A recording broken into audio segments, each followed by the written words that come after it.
এই ভিডিওটা করতে বসেছি প্রবাসীকে নিয়ে। প্রবাসী ম্যাডামকে আগে সিরিয়াসলি ভালো লাগতো, কিন্তু এখন ওনার প্রচুর মানে লোক ঠকানো কারবার চোখে পড়ছে। তো একটা কথা না বলে পারছি না, যিনি এত জ্ঞান দেন পারলৌকিক কাজ নিয়ে, এই নিয়ে ছেলেদের শেখাবার নাম করে কন্টেন্ট করেন। ছেলেদের ক্যামেরা খুলে না শেখালেও তো চলে না। ছেলেদের মানে সন্তানের মুখে, মেয়েটার মুখে ক্যামেরা ফেলে উনি কত জ্ঞান দিলেন, কিন্তু ওনার এই সেন্সটা নেই যে জীবিত মানুষ আর মৃত মানুষের ফটো একসঙ্গে রাখতে নেই। খুব বিচ্ছিরি লাগলো। একটা টেবিল দেখালো, সেই টেবিলে ওনার মৃত শ্বশুর, ওনার সদ্য মৃতা শাশুড়ি মা, তার সঙ্গে সদ্য ওদের যে বিয়ের ফটোটা বানিয়ে এনেছে, যে ওর আর ওর হাজব্যান্ডের শাশুড়ির সঙ্গে যে ফটোটা, সেই ফটোটা ওখানে রয়েছে। ওটা কিন্তু সদ্য বানিয়ে এনেছে, অথচ বলছে এই ফটোটা এখানে থাকে। আর কি বলছে যে মায়ের এই স্পেশাল আলমারির চাবি আমি পাই ব্যাঙ্গালোর থেকে এলে। কেন? যা ভাসুর যারা এতদিন ধরে করছে তারা এই স্পেশাল ট্রিটমেন্টটা পেত না। ওই নিচের যে আলমারিটা, ওইখানটাও দেখালো, ওটাও ওনার হাত, মানে ওখানে ওনার হাত রয়েছে, ওনার অ্যাক্সেস রয়েছে বললে ঠিক হয়। অ্যাকচুয়ালি যা ভাসুররা কাজ তো করছে, কিন্তু বাইরে থেকে এলে তাদের একটু আদরও বেশি হয়, প্লাস ওনার নামে হয়তো কোনো আলমারি স্পেশাল রাখা নেই, শাশুড়ি মা নিজের আলমারিটা ছেড়ে দিন, এইটাই বোঝা গেল।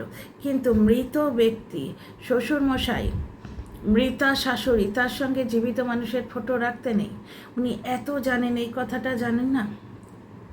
আর একটা কথা হচ্ছে, দর্শকরা জিজ্ঞেস করছে যে তোমার মেজো যা কত সুন্দর কথা বলে, ভালো ব্যবহার করে, তাদের বন্ডিং আছে, তোমার বড় যাকে তো দেখলাম না কেন? একটা জিনিস লক্ষ্য করলে কি, উনি বাপের বাড়ি নিয়ে বিজি ছিলেন, উনি রদ দেখা কলা বাচা একসঙ্গে সারছেন, উনি দুঃখ বিক্রি করছেন দর্শকদের সামনে, বুঝতে পারছো? কিন্তু আসলে ইন্ডিয়ায় এসছেন, সুতরাং বাপের বাড়ির সঙ্গে পুরোপুরি ওনার যোগাযোগ রয়েছে, বাড়ির কাছেই। উনি বাপের বাড়ির লোকজনদের নিয়ে গঙ্গা স্নান করাতে গেছিলেন, ওকে। কিন্তু ওনার যা গিয়ে মার কি পছন্দ, শাশুড়ি মার, সেই মাছ নিয়ে এসছে। তাহলে টানটা কার বেশি? তোমরা ব্লগ দেখে কার টান বেশি ফিল করছো? এবং দর্শকদের সামনে কি কায়দা করে বলে দিলেন মাছটা না হয় আমি করে দিই। কেন? যে যা মাছ এনে দিতে পারলো, কেটে বেছে ব্যবস্থা করতে পারলো। সবথেকে বড় কথা, শাশুড়ি মা কোন কোন মাছ ভালোবাসে সেটা তার মনে আছে, সে রান্নাটুকু করে দিতে পারবে না? মানে খাটনির কাজটা উনি করবেন। আর এই প্রবাসী তখন বাপের বাড়ির লোকজনদের সঙ্গে আত্মীয়তা পালন করছিল। কেন? যারা গঙ্গা ঘাটে থাকে তারা নিজেরা এসে চান করতে পারে না, প্রবাসীকে এনে চান করাতে হয়। তার মানে ওরা 9 মাসে 6 মাসে যতবার আসবে ততবারই ওদের গঙ্গা স্নান হবে, এমনি ওরা স্নান করতে পারে না। অ্যাকচুয়ালি বাড়ির লোকেদের, বাপের বাড়ির লোকেদের এক মনে হয়েছে যে একটা ঘাট কাজ গেল, একটা বাড়িতে একটা মৃত্যু হয়েছে, তো এই সময় গঙ্গা চানটা করে আসি। এবার উনি এসছেন, বাপের বাড়ির সঙ্গেও তো একটু মেলামেশা করবেন। শাশুড়ির শোক তো ক্যামেরাতে, উনি দৌড়ে চলে গেছেন বাপের বাড়ির সঙ্গে মেলামেশা করতে, এবং বাপের বাড়ির সঙ্গে আউটিং, গঙ্গা ঘাটে ঘুরে চলে এলেন। কালকে দেখলে কিরমভাবে মানে ফটোশ্যুট হলো, মানিকবাবু নামছেন, সেইটা ফটোতে ধরে মানে ওইটা থাম্বনেলে দিয়ে ভিডিও হচ্ছে। আজকেও তাই, মানে পুরোপুরি ক্লিক বেট খেলা হচ্ছে। শ্রাদ্ধানুষ্ঠানের ফটোগুলো থাম্বনেলে আসছে, অথচ ভেতরে কিন্তু কোকিলের ডাক, আমের বোল, হাসি ঠাট্টা সবই রয়েছে। একটা জায়গায় দেখলে এদের নিয়মটা আলাদা। ছেলেরা প্রথমে করে, বউরা তারপরে বসে, তারপরে ছেলে মেয়েদের। আমাদের নিয়মটা আলাদা। আমাদের প্রথমে নাতি হলে ছাতা ধরে, আর নাতি হলে ছাতা ধরে, কারণ আমি ছাতা দিয়েছিলাম, তো আমার তো ছেলে, তো নাতি হলে ছাতা ধরে, মেয়ে হলে লাঠি ধরে। নাতি প্রথমে আসবে, তারপর ছেলে আর বউ একসঙ্গে বসে। ওই সময় ছেলেকে ছুঁয়ে থাকতে হয়। তো যাই হোক, ওদের নিয়ম আলাদা, বংশের নিয়ম আলাদা হতেই পারে। সেইখানে উনি যখন পরে বসলেন, মাথায় যে সিঁদুর দিল, সিঁদুর দেওয়া ফটোটা, মানে মাথায় সিঁদুর নেওয়া ফটোটা এরকম করে ক্যামেরায় দেখালেন যে এই এতদিনের ঘাট কাজের মধ্যে আজকে আমরা প্রথম সিঁদুর পরতে পারলাম। এইখানে 1 মিনিট, আমি ক্যামেরাটা একটু ঠিক করে। এইখানে একটা জিনিস যেটা আমি প্রমাণ করতে চাইছি, সেটা হচ্ছে ওনার ক্যামেরা কনসাসনেস। দেখছো, উনি শ্রাদ্ধে বসেছেন। এটা তো মানে এই শেষ শাশুড়ি মায়ের শ্রাদ্ধ, জীবনে দুবার করবেন না, এই সময়টুকু উনি মন দিয়ে কাজ করতে পারতেন তো। বারবার মা নেই, আহা মা নেই, পৃথিবীতে সব আছে, সে মানুষটা নেই, এতবার বলছেন। ওনার নিজের জ্যান্ত মায়ের প্রতি ওর অতটা ফিলিং আছে কি? নাহলে মায়ের মৃত্যু কামনা করেন কি করে? কন্ট্রোভার্সি দেওয়ার জন্য ভাবা যায়, বুকের ভেতর কাঁপে না? তারও তো বয়স হয়েছে। নিজের মায়ের ফটো দিয়ে মা নেই লিখে দিলেন, কন্ট্রোভার্সি শুরু করে দিলেন। উনি কিন্তু আমাদের এই ভিডিওগুলো চাইছেন, ডিয়ার ফ্যান্স, আপনারা দুঃখী হবেন না। উনি চাইছেন আমরা এভাবে ভিডিও করি। ওনার জার্নি, এই যে শোকের জার্নি, শোক বিক্রি করার জার্নি, এটা শুরু হয়েছে কিভাবে? নিজের মাকে থামনেলে দিয়ে শাশুড়ি মায়ের মৃত্যু সংবাদ দিয়েছেন, এমনভাবে মনে হয়েছে যেন ওর মা মারা গেছে, এরকম একটা ফিলিং দর্শকদের মনে হয়েছে। ক্যামেরাটা খোলার পর বোঝা গেল যে, মানে ভিডিওতে ক্লিক করার পর বোঝা গেল যে শাশুড়ি মায়ের মৃত্যু। তার মানে ওনার মাথায় যখন সিঁদুর দিচ্ছে, সেই এতদিন পরে সিঁদুর পরলাম ক্যামেরার দিকে তাকিয়ে, এই যে শ্রাদ্ধা অনুষ্ঠানে প্রতি মুহূর্তে ক্যামেরা কনসাসনেস, এখানে শোক কোথায়? পৃথিবীতে কোনো একটা অনুষ্ঠানের সময়, কোনো একটা সময় মানুষকে নিজের সঙ্গে নিজেকে থাকতে হয়। উনি নিজের সঙ্গে না নিজে ছিলেন, প্লাস বাড়ির লোককে কাউকে থাকতে দেননি। প্রত্যেকে কনসাস যে এই বোধহয় ভিডিও হচ্ছে, এই বোধহয় ভিডিও হচ্ছে। বুঝতে পারছো? ওনার মেয়েকে কে সালোয়ার কামিজ দিয়েছে উনি জানেন না, এটাকে দিল, সব জিনিস দেখে অবাক হয়ে যাচ্ছেন। ওনার স্বামী ওনাদের ফটো বানাতে দিয়েছে, সেটা উনি জানেন না। সোনাদানার কথা নিশ্চয়ই আগে ভাগ বাটোয়ারা হয়েছে, কারণ উনি বারবার বলছেন এই যে দেখছি বাড়িটা আবার কবে আসবো, মানে সহজে ওনার আসার আর কোনো প্ল্যান নেই। শ্বশুর শাশুড়ি নেই, আর কে আছে? তাহলে এই যা ভাসুররা মেজো তো এত ভালো। ধরো শাশুড়ি বলেও গেল যে এটা আমার বউকে দিও, ও তো নাও বলতে পারতো, আজকাল যা সোনার দাম। মেজো যা শাশুড়ির মন মতন মাছ নিয়ে এলো, রাঁধবে উনি মাছটা, না হ্যাঁ আমি করে দিই, কিন্তু কি রাঁধলেন সেটা দেখালেন না। তো যাই হোক, উনি তো সব কিছু শেয়ার করবেন বলেছেন বলে বলছি। এই যে ঘাট কাজের নতুন জামা কাপড় এগুলো কিনতে গেছিলেন, সেই ফটো আউট হয়ে গেছে ফেসবুকে। তাহলে মিথ্যাচারিতাগুলো কীভাবে ধরা পড়ছে দেখো। তারপরে একটা জিনিস সব থেকে খারাপ লেগেছে, মাথায় সিঁদুর দিল যে যখন এতদিন পরে উনি সিঁদুর পরতে পারলেন, ক্যামেরাটা পেছনে ফিট করা আছে, উনি প্রতিনিয়ত কনসাস। তাহলে ওনার মনে শোক কোথায়? উনি কতটা নিষ্ঠভাবে আচার আচরণ পালন করছেন? আরও আছে, শোনো। তারপর তো তোমাদের ওই একটা ভাইটাল পয়েন্ট, যেটা যে মৃত মানুষের সঙ্গে জীবিত মানুষকে রাখতে নেই। আচ্ছা, একটা কমেন্ট তোমাদের পড়ে শোনাবো।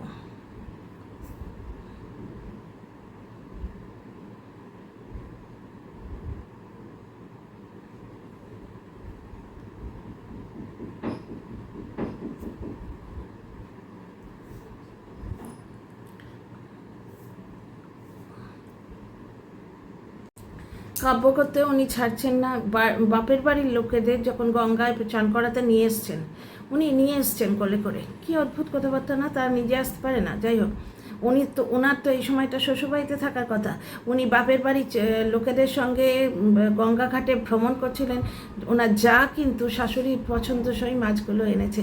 আসল শোক, কথা বলতে বলতে কেঁদে ফেললেন। আসল শোকটা কোথায় দেখো। ইনি তো ক্যামেরা কনসাস। প্রতি মুহূর্তে উনি একটা কাজও নিশ্চিন্ত মন দিয়ে করেননি। প্রতি মুহূর্তে ক্যামেরা কনসাসনেস কাজ করছে। হাসি লুকোনোর চেষ্টা, মাথায় গঙ্গা জল নিতে নিতে ক্যামেরার দিকে তাকানো, মাথায় সিঁদুর দিয়ে এরম করে পেছনে তাকানো। দর্শকরা তুমি এগিয়ে যাও, কারুর সমালোচনায় কান দিও না। দর্শকরা সমালোচকদের সঙ্গে লড়াই করছে, তারা ভুলটা দেখতে পাচ্ছে না। আচ্ছা, এখানে একটা জিনিস বলি, যেটা মৌহার প্রচুর জ্ঞান কন্টেন্ট করার জন্যে বকবক করে টাইমটা কাটিয়ে দিলেন মেহার মুখে ক্যামেরা ধরে। ওই পাশে যে সৌম্য বলে ছেলেটি, ও জায়ের ছেলে, ও পাত্তাও দিচ্ছে, মানে ওর ভালো লাগছিল না। বাচ্চা ছেলে ওরা তো, দেখো জীবন শিখিয়ে নেয়। প্রতিটি জিনিস আমরা শিখিয়ে দিয়ে যাব, নাহলে আমাদের ছেলেমেয়ে আমাদের পড়াবে না, এটা নয়। আমরা যখন মরবো আমাদের সন্তানরা পড়াতে ঠিকই আসবে। ওই যে একটা সিনেমা হয়েছিল ঋত্বিক প্রচণ্ড অসভ্যতা করলো পুরো ইয়েটা ধরে, পুরো সিনেমাটা ধরে। বাপ মায়ের টেক কেয়ার করে না। ওই ভদ্রলোকের নাম কি? সেই চূর্ণি চূর্ণি বয়স্কার চূর্ণি গোস্বামী বোধ হয় ওনার হাজব্যান্ড, মুখে এরকম দাগ হয়ে গেছে, নানা রকম কালো কালো দাগ হয়ে গেছে, কিন্তু টপ ক্লাস অভিনেতা, উনি বাবার রোলটা করেছিলেন। সেই ঋত্বিক, ওই অ্যাডামেন্ট ঋত্বিক যখন শুনলো তার মা মরে গেছে, যেখানে গিয়ে বোধহয় এটা মিঠুন ছিল নাকি কে ছিল মনে পড়ছে না, তো ওই ভদ্রলোক চূর্ণির হাজব্যান্ড ছিল হয়তো, গিয়ে যখন মহামান্য আদালতকে বলছে যে ও তো যাবে না, আপনি বলুন তাহলে ও যাবে, ওর মা মারা গেছে, দাহ করতে হবে, ও একমাত্র সন্তান, তখন কিন্তু ঋত্বিকের হৃদয় পরিবর্তন হয়ে গেল। সুতরাং মা বাপের মৃত্যু চোখের সামনে দেখে ছেলেমেয়েরা রিচুয়াল জানবে না, না জানলে শিখে নেবে না। গুগলে এখন ক্লিক করলে না 700 বছর পুরনো হিস্ট্রি পাওয়া যায়। সুতরাং কন্টেন্ট করার জন্য উনি বকবক করেন, এত ওনার জ্ঞান, কিন্তু উনি দেখালেন বাইরেটা তো কুয়াশা, বড্ড কষ্ট উনি দেখাতে, অ্যাকচুয়ালি সিরিয়াসলি বড্ড কষ্ট, ওনার যেন মুখ দিয়ে আওয়াজ বেরোচ্ছে না। অ্যাকচুয়ালি মহুয়াকে ভীষণ ভালো লাগতো, কিন্তু এখন পুরোটা ফেক লাগছে, পুরোটা ফেক এবং বানানো লাগছে। ভীষণই ভালো লাগতো, ওনার মার্জিত কথাগুলো এখন স্ক্রিপ্টেড লাগছে, এবং কথা বলার ভঙ্গিটা একেবারেই ব্যঙ্গাত্মক লাগছে, ভালো লাগছে না, ফেক লাগছে। ফুডিস কিচেন বলছে, দিদি এটা নৌকো না পণ্যবাহী জাহাজ। ওনার এত জ্ঞান বিদেহী আত্মা, শরীর, সম্বন্ধে, কিন্তু আজকে জাহাজ নৌকো উনি চিনতে পারেন না। গঙ্গায় নৌকো না জাহাজ, অত বড় জিনিসটা, ওটা জাহাজই হবে। দিদি ওটা নৌকো না পণ্যবাহী জাহাজ, এগুলো বিদেশ থেকেও আসে। কিছুদিন আগে আমাদের এখানে হাওড়া, উলুবেড়িয়া, সিঙ্গাপুরে জাহাজ আটকে পড়েছিল। আর একজনের কমেন্টটা শুনুন, উনি যেখানেই থাকুন ওনার আত্মার শান্তি কামনা করি। তা ওনার ছেলের বউ, যিনি ওনার মৃত্যু বেচছেন, দুঃখ বেচছেন, সেই ছেলের বউ প্রবাসী, সে কি মন দিয়ে ওনার কাজ করছে, না ক্যামেরার দিকে তাকিয়ে এই যে 12 দিন পরে সিঁদুর প্রথম পড়লাম, ওই সময়টা, ওই মোমেন্টটা যে ক্যামেরায় দেখাতে হবে সেটা ওনার মনে আছে? তাহলে ওনার আত্মার শান্তি কামনা উনি কি করছেন, মানে শাশুড়ির? আচ্ছা, পুরোটাই একটা ফেক নাটক বলে মনে হচ্ছে। মহুয়া সম্বন্ধে পুরো ধারণাটাই আমার বদলে গেল। কমেন্ট বক্সে দর্শকেরা শুধু আমাদের সঙ্গে লড়াই করছে, যে সমালোচকরা কেন বলছে তুমি ভালো করেছো, সকলের কথা অগ্রাহ্য করে এগিয়ে যাও, অসুর আছে, দানব আছে, আমরা সব অসুর দানব, ঝগড়া করছে, কিন্তু তারা আসল জায়গাটা দেখছে না, যে শোক হলে ব্লক করা যায় না, ইমোশান থাকলে সেখানে এইভাবে করা যায় না। ধরো আমরা ভিডিও করি দিনের মধ্যে 3টে মিনিমাম, ঠিক আছে, 3 নম্বর ভিডিওটা কি 2 নম্বর ভিডিওটা বাকি আছে, সেই সময় বাড়িতে তোমার সন্তান বা কেউ এসে বললো বড্ড খিদে পেয়েছে, তুমি কি ভিডিও করতে বসবে? কারণ তোমার নিজের তাগিদ থাকবে, আমার সন্তানের খিদে পেয়েছে, বার্মে যায় ভিডিও। এই জিনিসটাই মিসিং। প্রেম, ভালোবাসা, শোক, ওনার এক ফোঁটা শোক হয়েছে বলে মনে হচ্ছে না। কমেন্ট শোনো, সুস্মিতা 277, উনি বলছেন তোমার নিজের মা চলে গেলেও ব্লক করবে নিশ্চয়ই, হায় রে তোমার চৈতন্য হোক। কেউ খারাপ কথা বলছে না, যে এই সময় ব্লক করা যায় কি?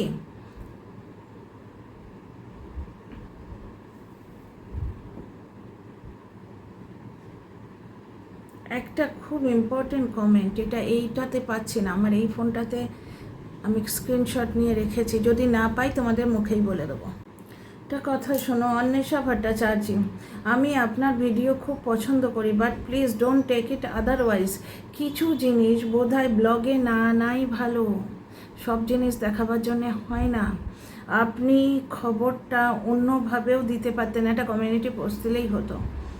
সত্যিকারের মানসিক যন্ত্রণার সময় কি ভাগ করে নেবার ইচ্ছে থাকা সম্ভব? ওই যে বললেন না, নিজের মা হলেও তো এটা করতে পারতেন। অবশ্য উনি পারতেন কিনা সন্দেহ, কারণ হতে পারে, কারণ উনি যেরকম প্রফেশনালিজম দেখালেন, নিজের মায়ের মৃত্যু কামনা করলেন কায়দা করে। আচ্ছা, হয়তো কেউ একটি বেশি রিয়াকশান দিয়ে ফেলেছেন আপনার পোস্ট দেখে, বাট মৃত্যু এমনই একটা ব্যাপার, সেটা বোধহয় এইভাবে পাবলিক করা ঠিক না। একদমই তাই, এবার সবাই করবে, এবার আসবে। এত বড় ব্লগার যখন করে ছাড় পেয়ে গেল দর্শকদের কাছে, তখন এইবার আতি পাতি সব মৃত্যু দেখার জন্য তৈরি হয়ে যাও। এই যে এরা বলছে না আতি পাতি দর্শক, কি মানে আতি পাতি ইউটিউবার, মানে ভাষা শোনো। কমেন্টটা খুঁজে পেলাম না, অত্যন্ত ইম্পর্টেন্ট কমেন্ট, শুনলেই বুঝতে পারবে। তার আগে এই দুটো কমেন্ট বলে দিন। আচ্ছা, অভিয়ান দীপান্বিতা ঘোষ, আচ্ছা, আপনি এত সব কিছু ডিটেলসে কেন দেখাচ্ছেন? একজন মারা গেছেন, তাকে নিয়ে বারবার ভিডিও করছেন কেন? মানছি এটা আপনার কাজ, না হলে মানুষের রুচিবোধ বলতেও তো কিছু একটা আছে। সত্যি তো ব্লগার হলেই বা সব কিছু কি সত্যি দেখানো যায়? উনি কি সব কিছু দেখাচ্ছেন? ওনার কেনাকাটির ভিডিও কিন্তু এখনও ইউটিউবে আসেনি। আচ্ছা, তাহলেও মানুষের রুচিবোধ বলতেও কিছু একটা আছে। সব কিছু কন্টেন্টের জন্যে করবেন না। টাকাটাই জীবনে সব কিছু নয়। নাইট এখানে বলছিলাম মেজদি যাকে বলছেন, উনি কি আপনার ননদ নাকি যা? আসলে ওনাকে মাছ ছুঁতে দেখে জানতে ইচ্ছে করছে। তেল হলুদ না ছুঁয়ে মাছ ছুঁতে নেই, এটাই চিরকাল জেনে এসছি, তাই জানতে চাইলাম। এরকম অনেক অঘটন এখানে দেখতে পাচ্ছি। কমেন্টটা খুঁজে পাইনি। এই ফোনের যে স্ক্রিনশটটা ছিল সেটা এই ফোন থেকে ফটো তুলে তোমাদের পড়ে শোনাচ্ছি। রিমি রূপা, বুঝতেই পারছো, উনি সমস্ত ব্লগারদের কাছে আবেদন করেছেন। ওনার মেয়ের থ্যালাসেমিয়া হয়েছে, উনি ওই জন্যে সকলের কাছে একটু সাহায্যের আবেদন করেছেন। অনেককে বলেছেন জাস্ট আমার ভিডিওটা প্রমোট করে দাও, সেখানে ভিউজ আসবে, তাতেও একটুখানি হেল্প হবে। অনেক ইউটিউবারই এনাকে নিয়ে কথা বলছেন। এখানে রিমি রূপা বলছেন, দিদি আমি তোমার বাড়িতে এক্ষুনি এসেছি, তোমাদের বাড়িতে শ্বশুর বাড়িতে মেজদির সাথে দেখা হয়েছে। প্লিজ দিদি, আমার মেয়েটার প্রাণ ভিক্ষা চাচ্ছি। আমি সেই ভোরবেলায় বেরিয়েছি তোমাদের বাড়িতে, কিন্তু তোমার দেখা পেলাম না। কেন? মেজদির সঙ্গে দেখা হয়েছে, মেজদি এটা ফোন করে দিতে পারলো না যে এইরকম একজন এসছে? যাই হোক, প্লিজ দিদি, তোমার কাছে আমার মেয়ের প্রাণ ভিক্ষা চাইছি। 23টা লাইক, বুঝতে পারছো? এবার এই যে পিয়ার যারা দিদি এগিয়ে যাও, সঙ্গে আছি, পাশে আছি, এরা সব দানব, আমরা সব দানব, বুঝতে পারছো? প্লাস পরিবারের মধ্যে ফাটল ধরাতে চাইছি, না রকম কথাবার্তা। এদের মধ্যে এরা জবাব দিচ্ছে, শুনুন। কেন? উনি কি ভগবান? আপনার মেয়ে প্রাণ ভিক্ষা দেবেন কেন? যারা এত কথা বোঝে তারা এইটুকু বোঝে না যে প্রাণ ভিক্ষা মানে প্রাণটা ভিক্ষা চাইছে না, পয়সা চাইছে। থ্যালাসেমিয়া রোগ অত্যন্ত ব্যয়বহুল রোগ, সেইটার জন্য পয়সা চাইছে। এত বড় ইউটিউবারের কাছে এইটুকু ওনার বোধবুদ্ধি নেই। একজন আবার বলছে ওনার কাছে কেন, ওই স্থানীয় কি একটা বললো বেশ, স্থানীয় যে পলিটিশিয়ান তার সঙ্গে দেখা করুন। তাহলে মনুষ্যত্ব বোধ কত তলানিতে, বুঝতে পারছো?